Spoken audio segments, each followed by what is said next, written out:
TINAGO ng isang security guard ang kanyang mukha nang makita niyang papasok ang kanyang anak na CEO sa building na binabantayan niya dahil ayaw niyang MAPAHIYA ito sa harap ng mga empleyado alas 7 ng umaga sa Ayala Avenue, Makati. Ang Golden Horizon Tower ay kumikinang sa sikat ng araw. Ito ang isa sa pinakamataas at pinakaprestihiyosong gusali sa business district. Sa entrance ng building, nakatayo si Nanay Lita. Siya ay 58 anyos na lady guard, suot ang kanyang uniforme na planchado, combat boots na make and tab, at radyo sa bewang. Handa na siya sa kanyang duty. Pero sa araw na ito, hindi mapakali si Nanay Lita. Panay ang ayos niya sa kanyang sombrero. Nay Lita, okay ka lang? Tanong ng kasama niyang guard. Namumutla ka. Darating na si Sir Marco maya-maya, ang bagong CEO. Kailangan alerto tayo. Tumango lang si Lita. Oo, ayos lang ako. Ang totoo, kaba ang nararamdaman niya. Si Marco, ang bagong CEO na bibisita ngayon para sa isang mahalagang board meeting, ay ang kanyang anak. Walang nakakaalam sa building na mag-ina sila. Si Lita ay dating street sweeper at labandera. Mag-isa niyang itinaguyod si Marco. Nagtrabaho siya ng 3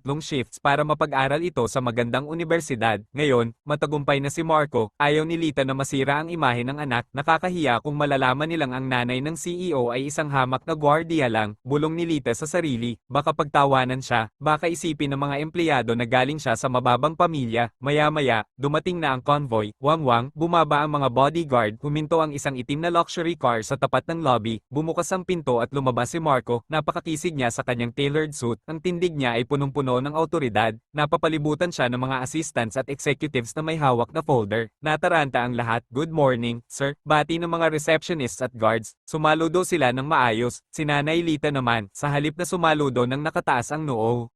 Ay Yumuko, hinayla niya ang kanyang sombrero pababa para matapon ang kanyang mukha. Umatras siya sa likod ng malaking haligi. Gusto niya maging invisible. Ayaw niya magtama ang paningin nila ng anak niya. Naglakad si Marco papasok. Dire-diretso. Ang tunog ng kanyang mamahaling sapatos ay umalingaw sa lobby. Ta. Nakahinga ng maluwag si Lita. Salamat. Hindi niya ako nakita. Ligtas na ang dignidad niya. Pero biglang tumigil ang mga yapak. Tumahimik ang buong lobby. Lumingon si Marco. Nakita niya ang isang pamilyar na figure na nagtatago sa likod ng haligi. Nakayuko at pilit tinatakpan ang mukha. Lumihis ng daan si Marco. Iniwan niya ang mga executives na naghihintay sa elevator. Naglakad siya pabalik sa entrance. Tumigil siya sa tapat ni Nanay Lita. Ma, tawag ni Marco. Natigilan ang lahat ng empleyado. Ma, bulungan nila. Sinong kausap ni sir? Dahan-dahan inangat ni Lita ang kanyang mukha. Nanginginig siya. Sir Marco, nautol na sabi ni Lita, pilit na nagpapaka-professional. Good morning po, sir. Tinanggal ni Marco ang kanyang mamahaling sunglasses. Tinitigan niya ang ina. Nakita niya ang pawis sa noo nito, ang pulubot sa mata at ang uniforming suot nito. Sa halip na mimes o lumayo, biglang niyakap ni Marco ang ina. Mahigpit na yakap, yamakap ang CEO sa lady guard sa gitna ng lobby ng Makati. Ma, bakit ka nagtatago? Malambing na tanong ni Marco, hindi ininda ang tingin ng daan-daang tao. Nakakahiya sa'yo, anak, bulong ni Lita habang naiiyak. CEO ka na. Guard lang ako, baka mapahiya ka sa mga tauhan mo. Kumala si Marco at humarap sa ina. Hinawakan niya ang kamay nito, ang kamay na magaspang dahil sa ilang dekadang pagkayod.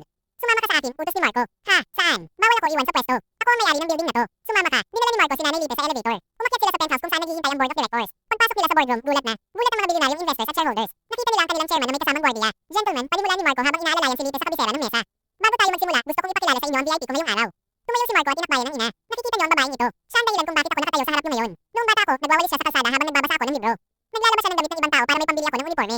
At ngayon, kahit matanda na, pinili niya maging security guard para hindi siya umasa sa akin. Natahimik ang buong kwarto. May ilang napaluha. Kinahiya niya ang sarili niya kanina sa lobby dahil ayaw daw niya akong mapahiya, dalagal na sabi ni Marco. Pero gusto kong malaman ng lahat ang uniforming suot niya ang pinakamaranyang damit na nakita ko. Mas kagalang-galang pa ito kaysa sa mga suot na suot natin. Tumingin si Marco sa ina at sinabing, Ma, ikaw ang tunay na CEO ng buhay ko. Kung wala ang sakripisyo mo, walang Marco na CEO ngayon. Nagpalakpakan ng mga board members. Tumayo sila at nakipagkamay kay Nanay Lita ng may respeto. Mula noon, hindi na muling nagtago si Nanay Lita. At bawat empleyado na dumadaan sa lobby ay hindi na lang basta sumasaludo kay Marco. Mas mataas ang respeto at saludo na ibinibigay nila sa lady guard na nasa